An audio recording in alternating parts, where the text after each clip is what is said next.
তো বন্ধুরা কেমন আছো তোমরা? আর দেখো আজকে তোমাদের সাথে শেয়ার করব সর্ষে পোস্ত ইলিশ ভাপা।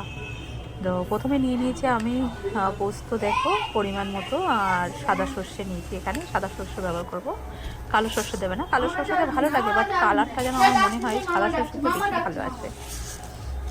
আর আমার যেন কালো সর্ষে থেকে সাদা সর্ষেটা বেশি পছন্দও করি আমি। আর শুধু এখানে বেশি কোনো মশলা না, শুধু পোস্ত, সর্ষে আর কাঁচা লঙ্কা নেব।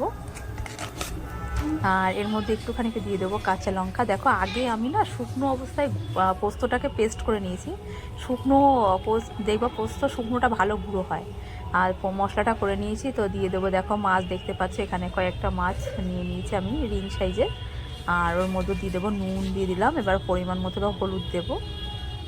আর মাছে একটু নুন হালকা মাখিয়ে রেখেছিলাম, কেন বলো তো? তাহলে না মাছের মধ্যে বেশ নুনটা ঢোকে ভালো।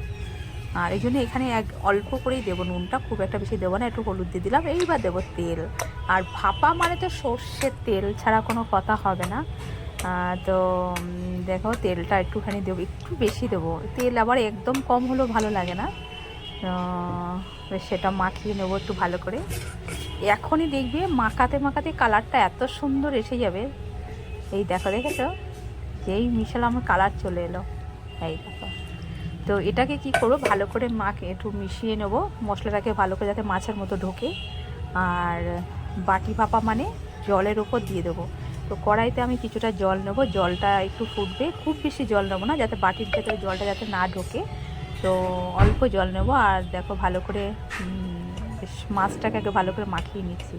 দেখেছি এক্ষুনি কত সুন্দর একটা কালার এসছে। যখন এটা মাছটা হবে তখন আরও সুন্দর একটা কালার আসে। তো ইলিশ মানেই তো জানো, আগে মানে ভাপানোর সময় মনে হয় যে কখন হবে আর কখন হাত থালাটা নিয়ে বসবো। জানি না তোমরা কে কে ভালোবাসো, অবশ্যই কমেন্টে জানিও। ইলিশ ভাপা তো দেখো হয়ে গেল। কালারটা দেখো, অপূর্ব কালার। তো এবার বসিয়ে দেবো ঢাকনাটা দিয়ে। এবার দিয়ে দেবো জলের ওপর।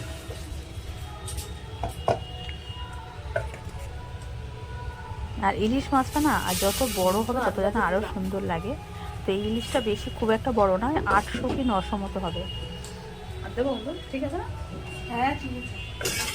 দেখেছো কালারটা দেখো, মানে জাস্ট ওয়াও। তো নিয়ে নিয়েছি আমি কড়াইতে। এখানে মানে একটু পরিমাণ মতো জল নিলাম। আর জলটা একটুখানি ফুটবে। আর এখানে একটুখানি ওপর থেকে কয়েকটা কাঁচা লঙ্কা দিয়ে দেবো, কেননা ঝালটা অনেকে যদি কেউ যদি বেশি খেতে চায় তো ওই কাঁচা লঙ্কাটা সে ভেঙে খেতে পারবে। তো দেখো দিয়ে দিয়েছি, রেডি। এবার ফুটলে পরে হয়ে যাবে। তো অবশ্যই তোমরা কমেন্টে জানিও কেমন লাগলো।